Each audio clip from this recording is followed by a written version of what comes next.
You are better than you think. Right, this is really important. You come across to your listeners better than you think you do.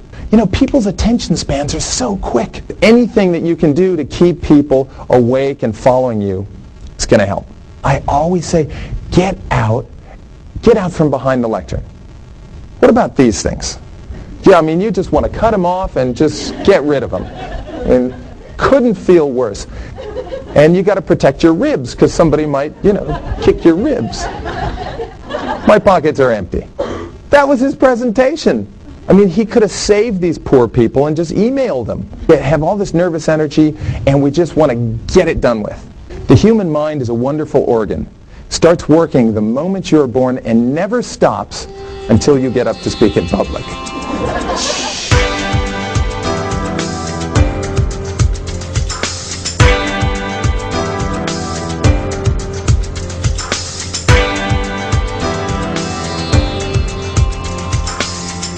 My goal here is to give you 3 things. If you can walk out of today with 3 things that will help you become a better presenter, then today will have been a complete success.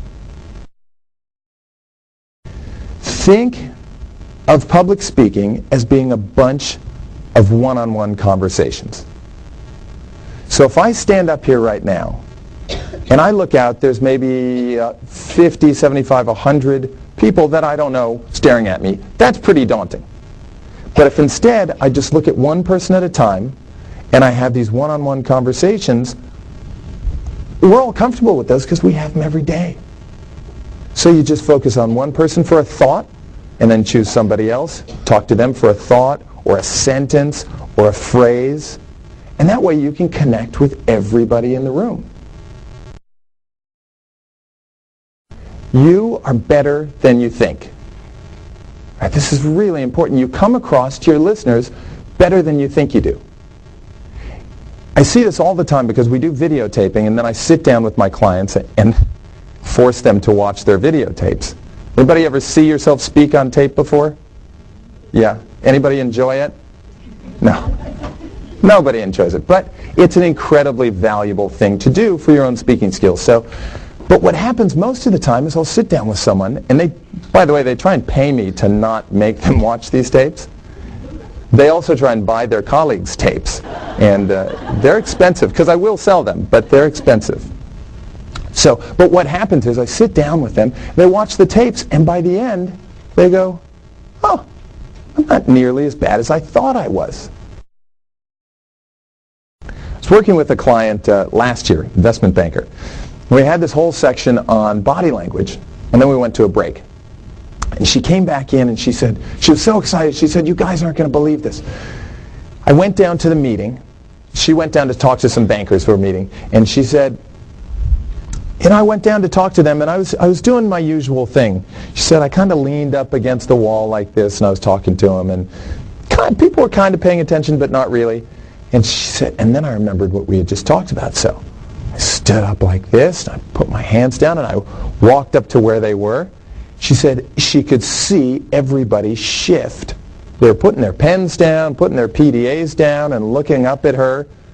She could see their attention shift because of her body language. So people say, well, how do I move? I don't know how to move. Here's what you don't want to do. Often you see people speaking like this, and they're kind of like a caged tiger, they just pace back and forth.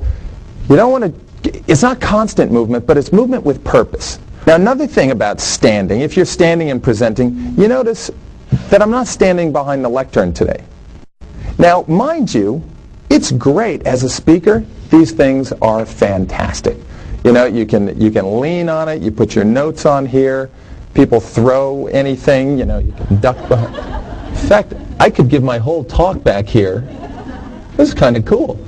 But you don't want to do that, right? Because it puts that barrier up there. So if you have notes, you can rest them on here, but I always say, get out from behind the lectern. People's attention spans are so quick. The average adult attention span is like 8 seconds. That's what we're dealing with when we're speaking. So anything that you can do, adding variety to your voice, moving around, firecrackers, anything that you can do to keep people awake and following you, it's going to help. What about these things? These are so difficult when we speak. What are some of the things people do with their hands when they're speaking? Pockets is one. This is one. Yeah, gesturing is another. I had a group recently, and I said, there's 3 things that you don't want to do with your hands when you're speaking. What are those? And a woman raised her hand and she yells out, obscene gestures. It's like, all right, there's 4 things don't want to do.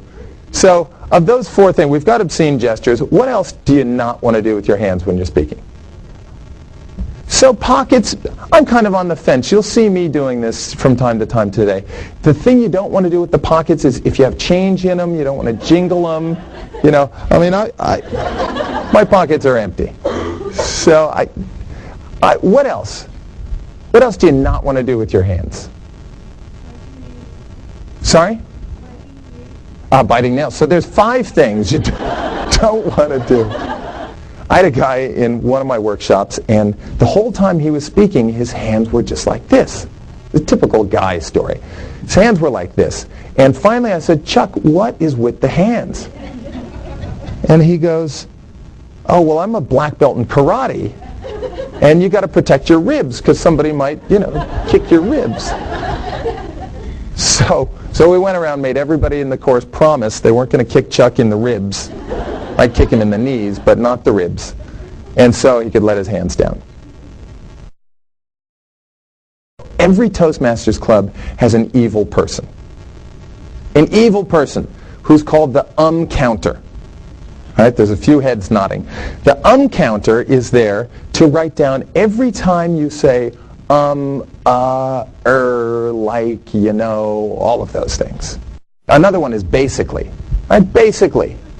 Basically what I'm trying to say is, at the end of the day, so she went to her husband one day and she said, sweetheart, you're driving me crazy because you always say basically. So what did he do? He switched to essentially. Talk about openings and closings. Somebody brought that up earlier. A few years ago, I had the opportunity to hear Jane Goodall speak in San Francisco. Everybody know Jane Goodall? Have you seen her speak? Have you? So I don't know if she did this when you spoke, but she studied chimpanzees in Africa. She's world famous. Came out on stage, got several hundred people in the audience, and she opened with a chimpanzee call. She hadn't said a word. She just opened with this fantastic chimpanzee call. Now, I'll spare you that right now because my wife actually does it better than I do, but I doubt we could get her to do it.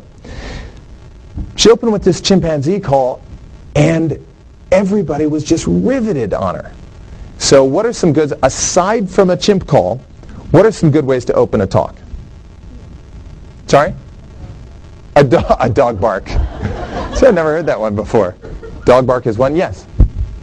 Sorry? A story.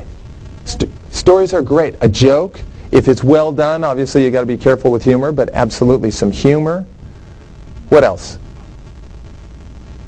Yeah. Asking a question's great. Just get the audience involved right away.